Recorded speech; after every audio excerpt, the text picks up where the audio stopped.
February 22nd, 2011. Bobby Blue Rose was the first bobcat to live on Easy Street.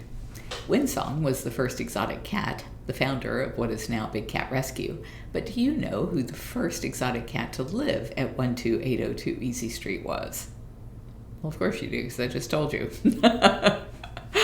It was our dear little Bobby Blue Rose, who recently passed away at the age of 19.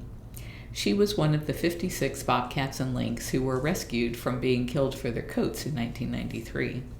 When we rescued all those kittens, all those years ago, we asked every family member, every friend, and every employee of our real estate business to come help us feed the kittens every 2 hours around the clock.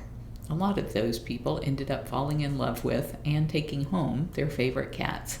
Our maid took the kitten she later named Bobby Blue Rose.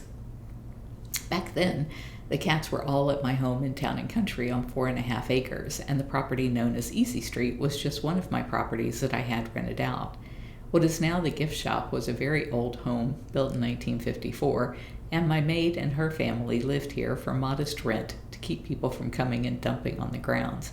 Since she helped me care for 56 cats every day, I believe she was capable of taking care of one of them at her own home.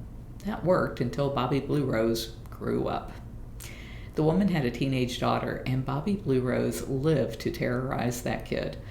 She would hang out on the tops of the door frames with 2 paws on the frame and 2 paws on the top of the door and wait patiently for the teenager to unwittingly pass underneath her.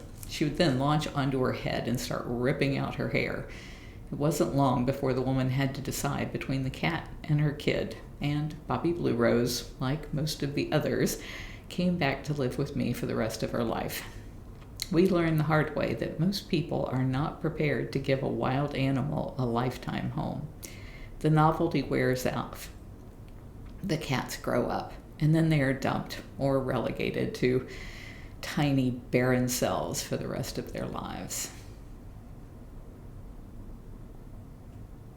You can help us end the practice of people keeping big cats as pets by helping us get the law passed that would ban private ownership of those cats at bigcatact.com. And if you find these videos entertaining, please like them. That would be so nice of you, and share them. Thank you.